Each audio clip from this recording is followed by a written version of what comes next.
राष्ट्राय स्वाहा.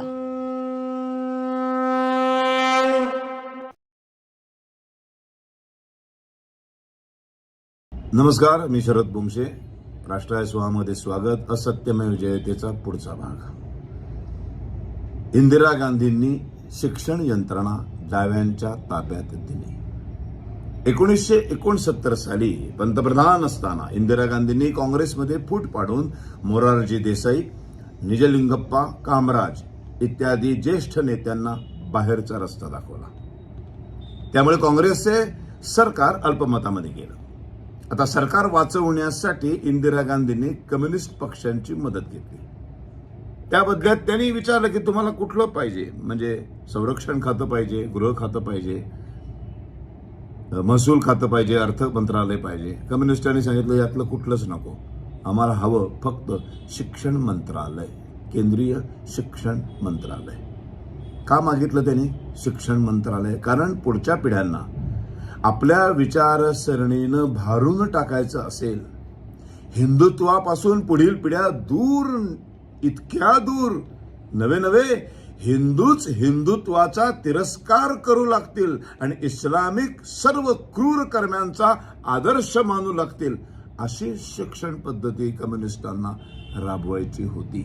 म्हणून त्यांना शिक्षण खातं हवं होतं. शिक्षण व्यवस्था आपल्या हातात असल्यानंतर आर्यांच्या आक्रमणाचा सिद्धांत आणि सर्व मोगलांचा इतिहास, सर्व मुस्लिम राजे हे सेक्युलर कसे होते हे दाखवण्याचा प्रयत्न त्यांना करण्यात आला आणि त्याच्यात ते यशस्वी झाले.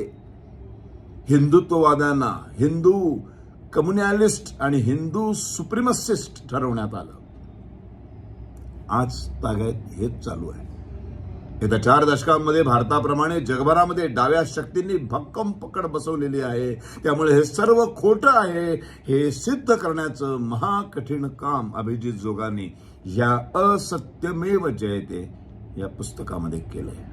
खरोखरच कौतुकास पात्र आहे. हे प्रत्येक माणसाने, भारतीयाने, हिंदूंनी तर वाचलंच पाहिजे, पण भारतीयांनी पण वाचलं पाहिजे, मुसलमानांनी पण वाचलं पाहिजे, ख्रिश्चनांनी पण वाचलं पाहिजे. कारण भारतातले 99% मुसलमान, ख्रिश्चन हे मूळ हिंदू आहेत. जर खरंच त्यांच्या मेंदूत काही फरक पडला पुस्तक वाचून, तर कदाचित ते पुन्हा हिंदू धर्मात येऊ शकतात. ही तळमळ आहे सगळी.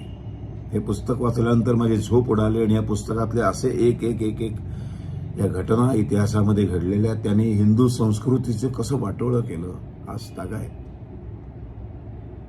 आपल्याकडे आज एक आमदार उठतो, हिंदू आमदार, आणि म्हणतो की सनातन हिंदू धर्माने देशाचं वाटोळं केलं.